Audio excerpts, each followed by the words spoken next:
Muito bem, vamos abrir a nossa Bíblia para Romanos capítulo 12. Carta de Paulo aos Romanos, capítulo 12. Paulo foi o principal autor no Novo Testamento, quem mais escreveu. Ele escreveu 13 epístolas. Então tem uma divisão no estudo do Novo Testamento que é chamado de Epístolas Paulinas. E para facilitar, para a gente saber quais são essas epístolas, foram divididas em 3 categorias. Tem uma categoria que é maior, é mais difícil a gente memorizar, então a gente vai para os menores. Epístolas pastorais, quais são? As pastorais foram cartas que Paulo escreveu para um pastor. Quando ele estava preso, ele escreveu 4 epístolas que são chamadas de epístolas da prisão. Quais são? Filipenses, Colossenses, Efésios, e falta uma que foi escrita para um amigo, Filemon. Aí o resto são as epístolas missionárias. Fica fácil, não ficou? Mas você não vai ganhar ponto ou ganhar o céu por isso, não. Mas é só para a gente organizar as categorias bíblicas. E essa carta de Paulo, a carta aos Romanos, ela é tida como a rainha das epístolas. É a epístola mais doutrinária, é a epístola mais sistematizada à doutrina. E Paulo escreveu para uma igreja que ele não conhecia, uma igreja que ele não tinha relacionamento pessoal, que ele não tinha visitado, mas ele desejava muito encontrar com esses irmãos, porque de Roma ele queria ir até a Espanha. E de fato nós sabemos no capítulo 27 de Atos, no final do livro de Atos, 27, 28, que ele chega em Roma como prisioneiro. E provavelmente ele vai ser liberto, e a tradição diz que ele chegou até a Espanha, que seria os confins da terra daqueles dias, levando o evangelho, tendo o sonho dele realizado. Enquanto ele quer fazer esse apoio, ele escreveu essa carta e ele resolve fazer de forma bem doutrinária. Tradicionalmente ele faz uma introdução, depois ele trata do problema do pecado, capítulos 1, 2 e 3. Capítulo 4 e 5, justificação. Capítulo 6, 7 e 8, santificação. Capítulo 9 e 10 tem Israel. E no capítulo 12 ele começa a parte prática da carta. Ele fala de toda a doutrina e mais ou menos ele diz assim: agora o que isso tem a ver? Ele vai colocar a forma prática. E a prática da doutrina, ela é vista nos relacionamentos. Primeiro, o relacionamento com Deus. Ele começa o capítulo 12 dizendo assim, rogo-vos, pois, irmãos, pelas misericórdias de Deus que já foram reveladas nos primeiros 11 capítulos, para fazer o que, Paulo? Apresenteis os vossos corpos por sacrifício vivo, santo e agradável a Deus, que é o vosso culto racional. O primeiro relacionamento é com Deus, e você se apresenta como sacrifício vivo, você se doa completamente ao Senhor, que é a sua adoração, o seu culto a Deus. O seu culto a Deus é a sua entrega a Ele. Por isso que na perspectiva do Novo Testamento, o culto não é só domingo, é todo dia, é segunda, é terça, quarta, quinta, sexta, sábado. Todos os dias você está apresentando o seu corpo como sacrifício a Deus. No versículo 3, Paulo fala que você tem que se relacionar de uma maneira correta consigo mesmo, ter uma perspectiva correta a seu respeito. Versículo 3, porque pela graça que me foi dada, diga a cada um dentre vós que não pense de si mesmo além do que convém. Antes, pense com moderação, segundo a medida da fé que Deus repartiu a cada um. Você tem uma perspectiva do Senhor e você precisa ter uma perspectiva a respeito de si mesmo. E Paulo diz, olha, não pense além, não vá demais, seja moderado. reconheça quem você é em Cristo, reconheça as capacitações de Cristo, mas não coloque isso como algo que mereça honra ou qualquer coisa. E aí ele começa a descrever sobre o relacionamento entre irmãos através dos dons. Aí Paulo fala da capacitação que cada um tem recebido. Versículo 9 até versículo 16, ele fala de relacionamentos interpessoais, de como você deve relacionar uns com os outros. Do 17 ao 21, ele diz que você nunca deve retalhar, ou seja, pagar o mal com o mal, ser vingativo. E no capítulo 13, ele fala do relacionamento do cristão e as autoridades.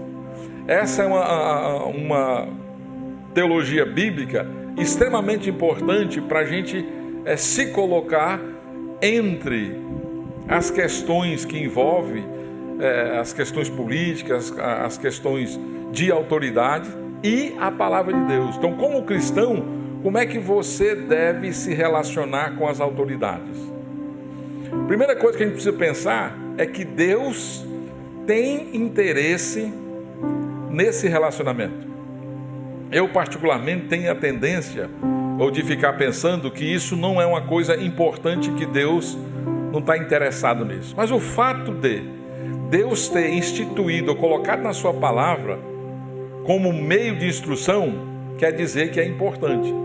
Então, como é que eu me relaciono com as autoridades? Primeira coisa, eu preciso entender que é um assunto importante dentro das Escrituras. Isso não quer dizer que é o assunto mais importante, mas é um assunto que tem importância. E Paulo começa dizendo assim, todo homem, todo ser humano esteja sujeito às autoridades superiores.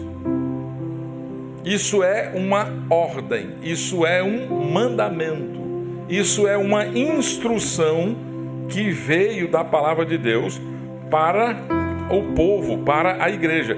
E eu acho tão interessante a sabedoria bíblica, porque a Bíblia não coloca nomes. Paulo poderia ter colocado o nome do imperador, poderia ter colocado o nome de pessoas. No entanto, ele diz, olha, as autoridades. E ele não está estreitando a um único tipo de autoridade. O ensino de submissão nas Escrituras, ele faz parte o tempo todo das cartas. Porque o cristão, uma característica do cristão é ser submisso às autoridades.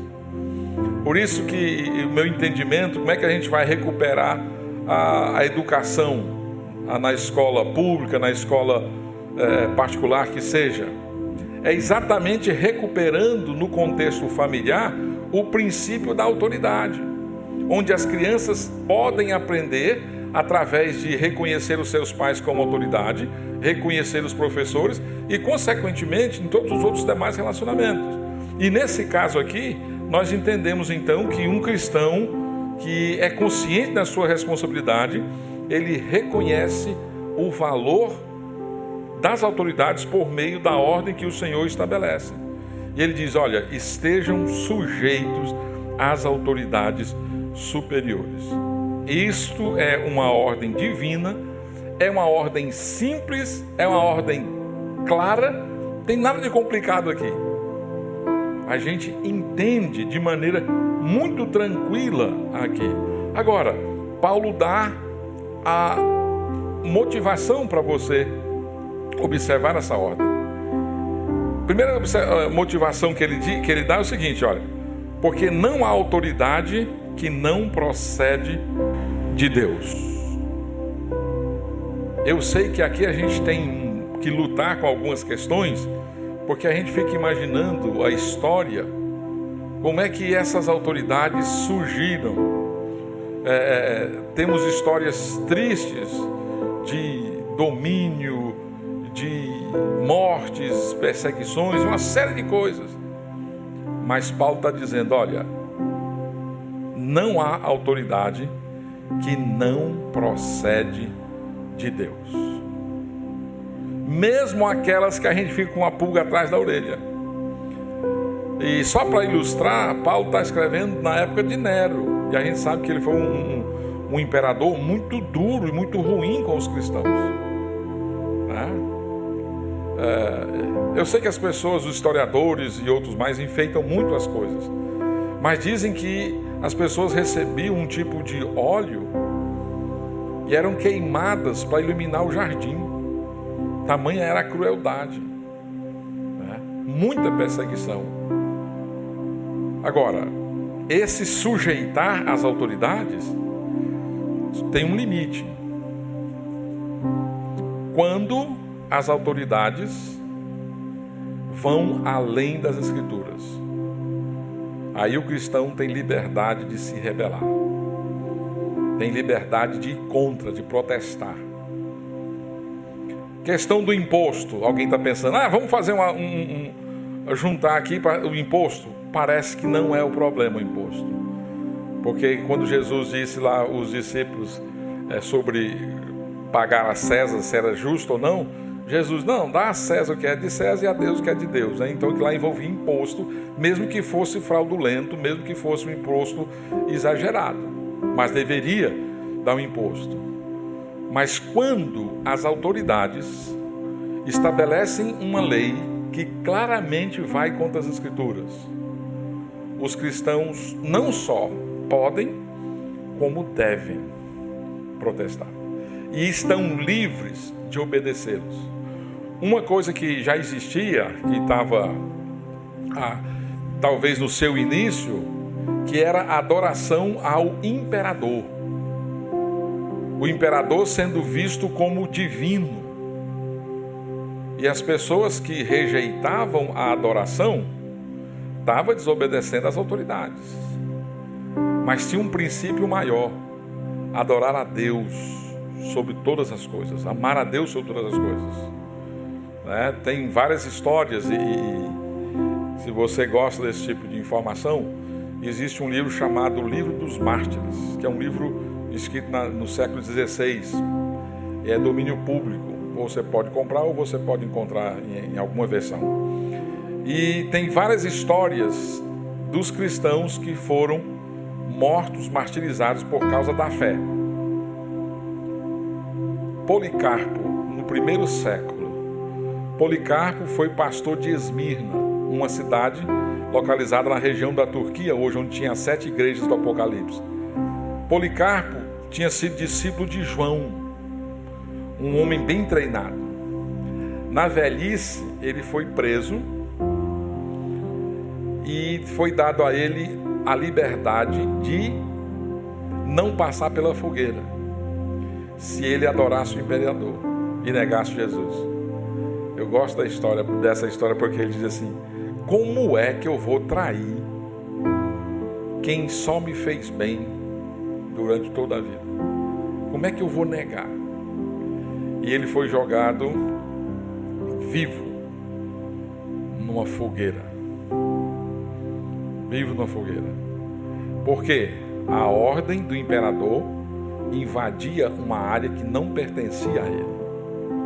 Policarpo não quis obedecer.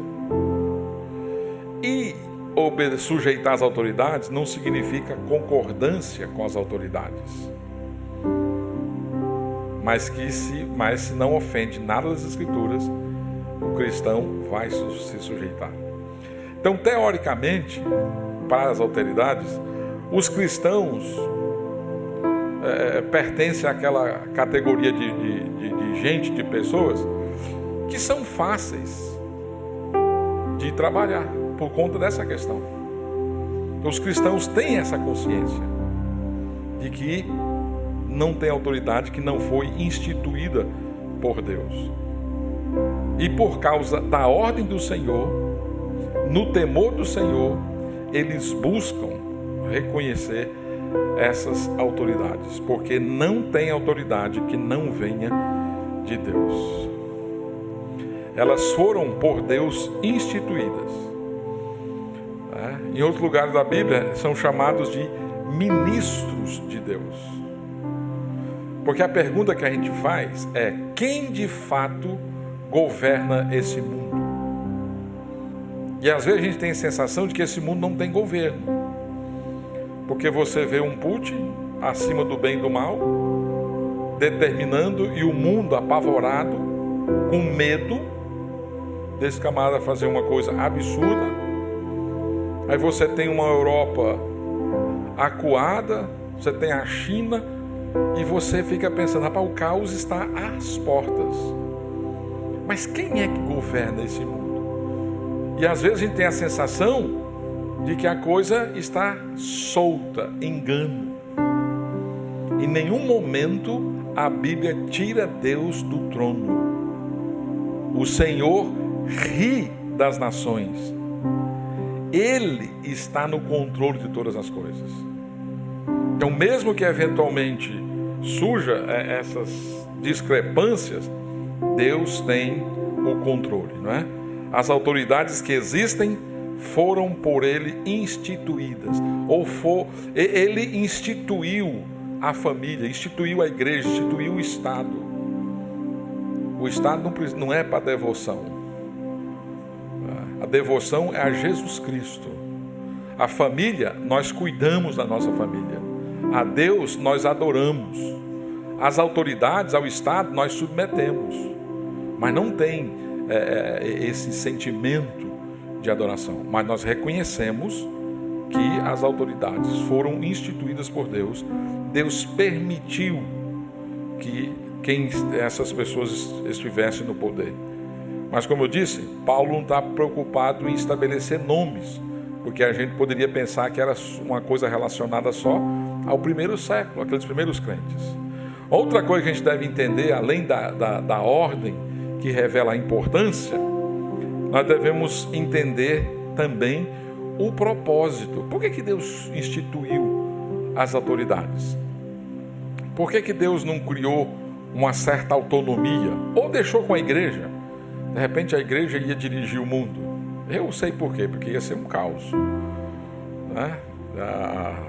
A igreja tem a mão humana, os homens estão na igreja, corações pecadores estão na igreja, e seria um caos realmente. Então Deus criou o Estado para cumprir os seus propósitos. Olha no versículo 3 de Romanos 13: porque os magistrados não são para temor quando se faz o bem, e sim quando se faz o mal.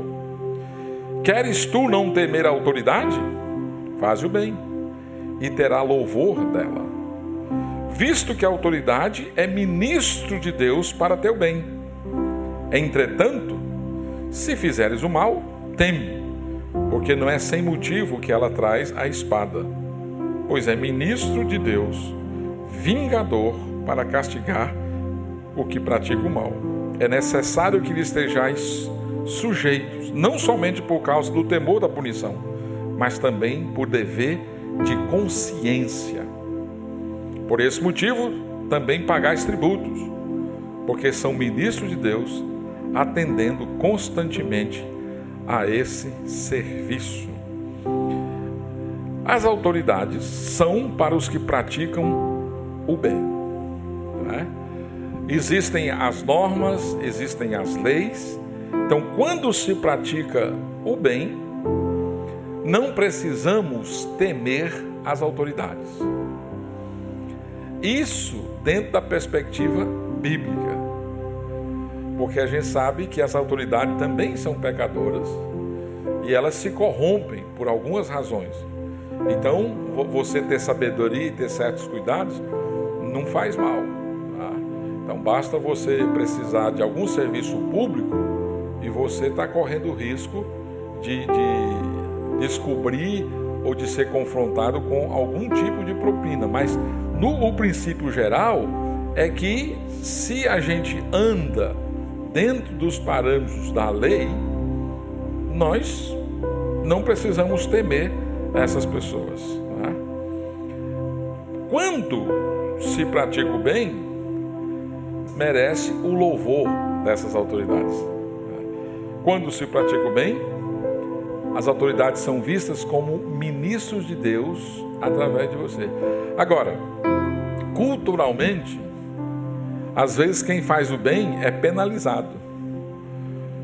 Facilmente, no conjunto como um todo, as pessoas que fazem o mal, às vezes, se safam. Não é à toa que existe a frase: o crime compensa, né? A falcatrua compensa, porque parece que as pessoas que fazem o mal acabam se safando dessas punições. Mas tem um detalhe, que a motivação é o Senhor e não o Estado. Percebe a diferença? Porque se você for ficar olhando para o Estado, você vai pagar imposto? Ontem, ou um dia desse, lá no YouTube, lá, apareceu um negócio assim: obras inacabadas no Brasil, de estados e federal, a maioria de estados. E começa com Fortaleza, um aquário aí que está parado um tempinho aí, alguns milhões. Coisas gigantes. Um aeroporto num lugar que recebe 80 passageiros por mês. Um aeroporto gigante. Então tem um monte de coisa. Então, quando o raciocínio meu, humano, por que eu vou pagar imposto se não estão administrando direito? Vou usar em benefício a mim mesmo, né? Porque eu administro melhor do que eles. Mas não é esse raciocínio. Você paga porque é devido. Por outro lado, o Estado deveria reconhecer os bons pagadores. Deveriam premiar as pessoas. Em janeiro vai chegar o IPTU. Aí se você paga à vista, você tem um desconto. Mas depois você fica sabendo de gente que está há 5 anos sem pagar o IPTU, que teve um perdão de não sei quanto da dívida. Ora, então é melhor você deixar de pagar. Com 5 anos vai ter uma legislação que você vai diminuir pela metade. Então as autoridades deveriam reconhecer quem pratica o bem, quem faz certo, mas isso não faz. Mas a nossa motivação é por causa do Senhor, não é? Agora, as autoridades também existem para os que praticam o mal. E aí quem escolhe o caminho do mal deveria temer essas autoridades. E nós temos um problema no nosso país de impunidade, de uma série de outras coisas. E esse temor não há, infelizmente. E a punição, ela deve gerar esse temor. Opa, eu não vou fazer porque vai dar zebra. O que funciona muito bem? Multa. 60 km BR-116. Quem nunca andou a 80, 90? Na BR. Aí o dia que chega a multa, opa, me deu medo. Agora eu ando com 60. Por quê? Porque eu não quero pagar. Eu não quero pagar. Então, a lei sendo aplicada, e essa funciona, a gente teme. Então, as pessoas roubam, as pessoas matam, as pessoas fazem o que fazem, e há um problema de punição, mas é função do Estado. A expressão que Paulo usa, que a questão da espada, a questão da espada para controlar, e eles são ministros de Deus, tanto para aplicar a punição, como para aplicar o louvor. O Estado é uma espécie de funcionário do Senhor, servo do Senhor, e teoricamente são para todos, não dá para fugir aqui. As autoridades, elas existem para todas as pessoas, não é somente para um grupo de pessoas. Novamente, falando do nosso contexto, a gente diz, as pessoas que têm alguma questão na justiça ou são injustiçadas, que a justiça só existe para os ricos, ou os crimes de colarinho branco. Há injustiça, há muita injustiça. Se você, num país como o nosso, existem inúmeras injustiças, de todos os níveis. Mas, teoricamente, ou a essência do Estado é para todos. Todos deveriam ser tratados igualmente. Os mesmos privilégios e os mesmos deveres. Os políticos deveriam ter essa ambição. O judiciário, todo mundo que tem na posição de autoridade, deveria isso. Vamos ser justos com o nosso povo. Justiça igual para todo mundo. Não importa o nível social, não importa a cor da sua pele, não importa o sexo, não importa absolutamente nada. Justiça para todos. O Estado deveria, e ele existe para isso. Agora, não é porque ele não cumpre que a gente vai ir para outra direção. Ainda, devemos entender também certas motivações corretas. Do versículo 7, por exemplo. Aliás, 5 a 7. É necessário que lhe estejais sujeitos, não somente por causa do temor da punição, mas também por dever de consciência. Por esse motivo, também pagais tributo, porque são ministros de Deus, atendendo constantemente esse serviço. Pagai a todos o que lhes é devido. A quem tributo, tributo. A quem imposto, imposto. A quem respeito, respeito. A quem honra, honra. A motivação inicial, conforme Paulo diz aqui, não é por causa da punição. Ele fala de uma questão de consciência. Você tendo uma consciência, o estágio final das nossas escolhas, das nossas decisões, esse mecanismo importante, você tendo uma consciência dominada ou embasada na palavra de Deus, ela vai te guiar, te direcionar como um fator de motivação com relação ao Estado. Né? E a motivação diz dar o que é de direito para o Estado. Agora, saiba que nesse relacionamento existem algumas consequências. Consequências para os que obedecem e para os que não obedecem. Voltando ao versículo 2, para os que não obedecem. De modo que aquele que se opõe à autoridade resiste à ordenação de Deus. E os que resistem trarão sobre si mesmo condenação. Então a questão de você desobedecer às autoridades, pelo fato de Deus ter constituído as autoridades, você acaba resistindo à ordem de Deus, o próprio Deus. As ordens de Deus, elas expressam o próprio caráter de Deus. Elas revelam a essência de Deus. E por isso, então, nós reconhecemos o valor de submeter essas autoridades. Mas tem consequências também para os que obedecem. Obedecendo às autoridades, você está obedecendo a Deus. Você está honrando a Deus. Por quê? Porque foi Ele que instituiu o Estado. Ele que instituiu essas autoridades. Né? E recebem os benefícios da obediência. Pelo menos deveria receber, né? Essa questão do tributo, do respeito e da honra. Então, lembre-se que separados aí por mais de 2000 anos desse contexto, ainda assim os princípios permanecem os mesmos.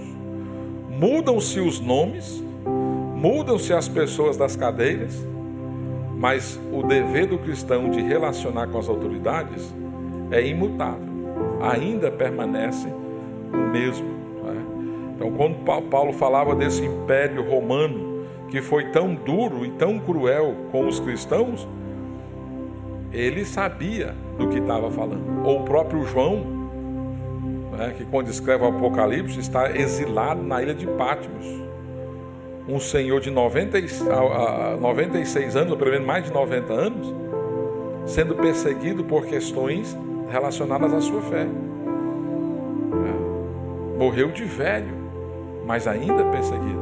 Outros não tiveram a mesma sorte. E os apóstolos, nós não sabemos de todos, mas a tradição de cada um, eles morreram de forma muito terrível. Sempre pelo poder político avesso à fé cristã, trazendo um ensinamento contrário às Escrituras. Então o cristão reconhece as autoridades, submete as autoridades até um limite que não ofende a palavra de Deus. Não ofendeu as Escrituras, então ele está junto. E essa verdade deve permear as suas escolhas, as suas decisões, a sua caminhada como um cristão nesse mundo, como representante do céu. E a nossa função continua de ser luz no meio das trevas. E as trevas crescem rapidamente. As trevas, e nós precisamos buscar a misericórdia de Deus para que a luz de Cristo possa brilhar cada vez mais no meio de uma geração corrompida como cristãos. A gente tem muito que aprender para crescer ainda nessa história. Não dá para misturar, né? Historicamente, os batistas eles têm feito um documento chamado Distintivo dos Batistas, que é antigo. E um dos itens é que os batistas eles entendem que a igreja e o Estado são instituições diferentes. O Estado não está a serviço da igreja e nem a igreja a serviço do Estado. O Estado não é para sustentar a igreja e nem a igreja para depender do Estado. São diferentes. Na história do cristianismo, quando igreja ou igrejas tiveram muito poder e se confundiram com o Estado, corrompeu. Foi muita corrupção. Por quê? Porque Deus diz, isso é separado. E os batistas sempre entenderam isso. Tem documentos antigos, porque eles já tinham visto o engano. Por isso que a gente busca não misturar igreja e o Estado. A igreja reconhece o Estado como instituição divina, pode discordar das suas práticas, defende as suas verdades, mas não se mistura, não se vende ao Estado e nem compra o Estado, porque tem uma distinção, tem uma separação. E eu fico pessoalmente muito assustado quando eu vejo púlpitos de igrejas sendo substituídos ou se tornando palanques para político A ou B ou C. Essa distinção precisa existir. E eu não estou falando de questão de voto A, B ou C, nessa questão. E nem vou falar. Mas eu só estou querendo dizer que a gente precisa, a gente não pode perder essa distinção. A igreja tem o seu papel muito especial do ponto de vista bíblico e o Estado tem o seu papel. A igreja não vai substituir o Estado e nem vai se vender para o Estado. Nem vai se vender. Porque, agora, pode trabalhar juntos? Pode, dentro de algumas possibilidades. E existem possibilidades. Eu acho que o Estado poderia ser muito mais eficiente se tivesse parceria com as igrejas. As igrejas fazem um trabalho, a maioria das igrejas, social muito eficaz, muito decente. Mas quando entra o Estado, esse é um problema, tem corrupção. Quando entra verba do Estado, tem problema. Então, a gente honra, porque a Bíblia diz, a gente reconhece, mas a gente continua separados. Essa eleição foi diferente. O pastor me ligou pedindo voto para apoio. Eu pensei, não dá para ser pastor, aí é Humberto, a Bíblia não diz isso, que pastor não pode ser político, mas eu estou dizendo que não dá para você trazer as duas coisas, ser pastor e ser político, é um ou outro, vai dar problema, e eu sempre digo, política não é coisa para amador, e nós somos amadores. Quando um crente entra lá naquela arena, o diabo com 1000 capeta vai tentar, de alguma maneira ele vai pagar um preço muito alto. Eu não sei se vale a pena, mas alguns acham que pode e vale a pena comprar essa briga. Mas sobretudo, o Estado, instituição de Deus, e nós, na dependência do Senhor, submetemos ao Estado até o momento em que ele não estica e afeta os princípios bíblicos, que interfira na família, na vida da igreja, na moral. a igreja pode se posicionar. Aquelas coisas que não farão diferença a não ser para o nosso bolso, paciência e seguimos adiante. Graças a Deus pela nação que Deus deu para cada um de nós brasileiros, e Deus tinha propósito, né? E para isso, ontem eu vi um gracejo que um humorista piauiense, ele diz assim, que não se ofenda, Breno nem Dona Ivoni, eu lembrei de vocês duas. João Cláudio Moreno, ele disse assim: eu acredito que não existe livre-arbítrio.